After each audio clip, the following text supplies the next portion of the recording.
You have a business idea in your head right now, or you're looking for one. Maybe it's crypto, maybe it's dropshipping, maybe it's content, maybe it's a franchise, or maybe it's just this feeling, I need to do something, but I don't know what. And the problem probably isn't that the idea is bad. The problem is that the idea is calling you from the wrong level. Because these 15 businesses are not the same game. One can put cash in your pocket this month. Another can demand $50,000 from you this month. One can grow you. Another can crush you if you're not ready. This is where people make the same mistake. They look at the business model, but they never look at the level. One person takes the same franchise and grows it into 7 locations in 3 years. Another takes that same franchise and goes broke in 18 months. Same brand, same system. It looks like the same game, but it is not the same level. Today, you're going to see all 15 businesses, but not as a flat list. You're going to see which level each one belongs to, how much time it demands, how much it can realistically make, and what kind of mistake will kill you. And by the end of this video, you'll know one thing clearly. Is the idea in your head actually an opportunity? Or is it an expensive mistake calling you from the wrong level? At this point, I need your support. Like the video and subscribe. If you've done the 2 clicks, let's begin. Level 1. The level where you see your first real cash. This level gets underestimated. It isn't flashy. It doesn't look cool on social media. But here's the truth. If you don't build your first real cash flow here, you won't move up to the next level in a healthy way. The businesses at this level can make money fast, but speed has a price. Energy, discipline, tolerance for embarrassment, and repetition. The first business is high commission sales. The beautiful part of this one is simple. The startup capital is low, sometimes almost zero. You need a car, a phone, a clean appearance, and the stomach to handle a lot of rejection. Sometimes the first money comes in 2 weeks. Sometimes nothing comes in for 2 months. That's the truth. But if you find your rhythm, an average salesperson can reach a solid middle income range by the end of year 1. A good salesperson can outperform a lot of white-collar professionals. Nothing may happen for 3 months. Then in 1 month, you might see truly serious money for the first time in your life. But this business is not for everyone. If you take rejection personally, you die here. If you hate dealing with people, you die here. If you get bored repeating the system, you die here. The second business is appointment setting / lead generation. This one is quieter. It requires less ego, but it can be learned faster. You're not closing the sale here. You're filling someone else's calendar. And that's exactly why there's money in it. Because if you can put customers into a business's sales pipeline, you are valuable. The first money here can show up within a few weeks. But to make good money, you need a process. In the first year, you'll usually earn in the low to mid range. If you find the right niche in year 2, the efficiency can jump fast. The third business is recruiting / placement. Here, the product is not you, it's your eye. If you can put the right person in the right seat, money comes out of that. The first money can be slow because matching takes time. But when it works, one placement can generate more income than a lot of ordinary freelance work. The shared summary of level 1 is this. These are definitely not the kinds of businesses that make you feel rich. These are businesses that create cash flow. At level 1, the goal is not to look rich. The goal is to see money outside of your salary. And this is the mistake people make here. They chase a $5 million business before they've even made their first $5,000. Level 2, the level where you turn small capital. At this level, capital enters the game for the first time. Not big capital, but now you're no longer just selling time. You're buying something, turning it, improving it, and selling it better. The fourth business is flipping. It doesn't matter if this looks ridiculous from the outside.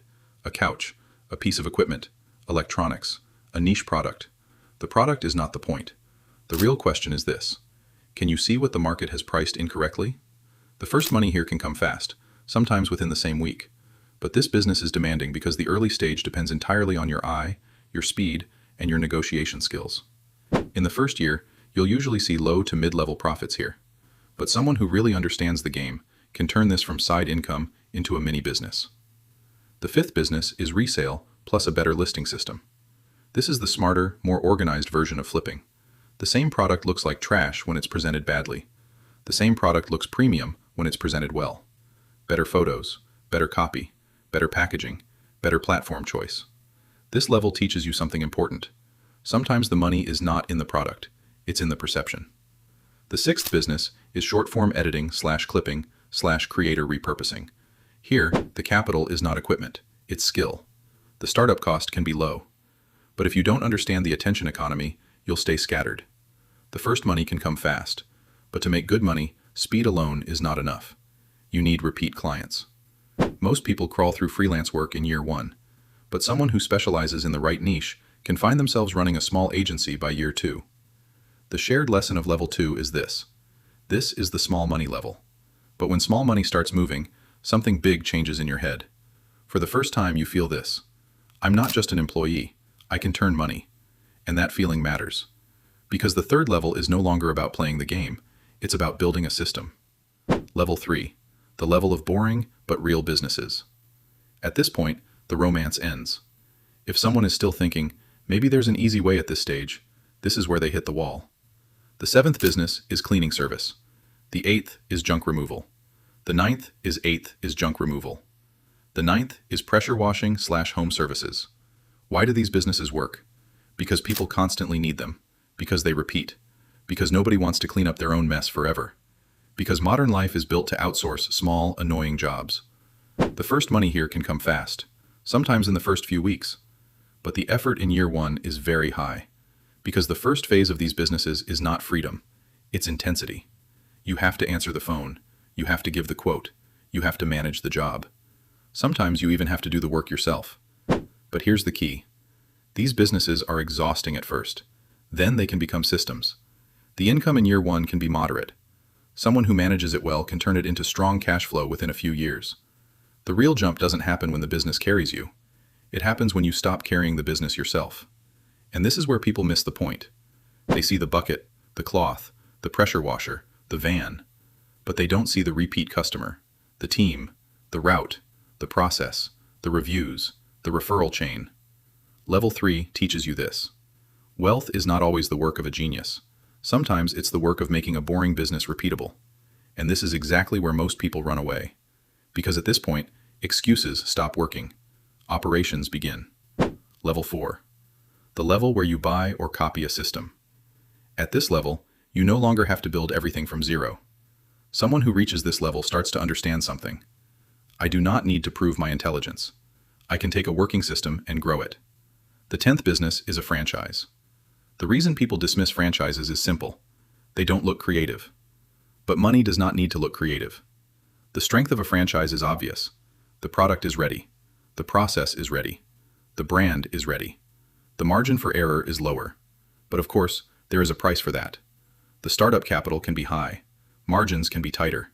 You have to follow rules. The first money comes slowly. The first year feels more like a recovery period. But with the right location and strong operations, the system can settle in after a few years. The 11th business is equipment rental / local asset business. This is not about selling your hours. It's about turning an asset. Rental equipment, niche machines, event equipment, region-specific usage vehicles. The game here is simple. Buy an asset once. Rent it many times. The first money can start quickly, but it requires asset discipline and maintenance discipline. If you lose control in this business, the business eats your capital. The 12th business is a manager-run service company. This is where the mental shift begins. Now the point is no longer to work harder. The point is to make the business move without you. For the first time, you feel real ownership here. But this level does not reward the impatient. The first years demand a lot from you internally. Then, slowly, the business starts pushing you out of the center. The shared lesson of level 4 is this. Building a business is one thing. Building a business that works without needing you is something completely different. Level 5. The ownership leap. At this level, the salary mindset really starts to break. Because money no longer comes only from labor, it comes from position. The 13th business is partnering into a small business. You do not have to build a brand from scratch here. Sometimes you step into the side of someone who is already doing the right work, but is stuck. You bring capital, process, or leverage, and you take a share. This is the game of quiet wealth. The first money here can come fast, or very slowly. Because the money depends on the quality of the partnership. But when it works, this game takes you much higher than selling hours ever can. The 14th business is niche software / tool and build to sell. The money here may not be big in year one. In fact, most of the time it won't be. People see software and immediately think fast wealth. No, this is not about speed. This is about strategic value. A small tool that solves the right problem can become gold for the right company. At this level, Even low to mid-level income in year one can count as success. But a few years later, if there is an acquisition or strong recurring revenue, the ratio changes completely. The shared lesson of this level is simple. Big money sometimes does not come from a lot of customers. It comes from the right position. Getting obsessed with user count is a mistake. Sometimes you do not need 10,000 customers. Sometimes one right buyer changes everything. At this point, you are no longer just someone who makes money. You are becoming someone who owns assets. Level 6. The big leap, big risk level. This is the most misunderstood level, because people think this is the goal of the whole video. No.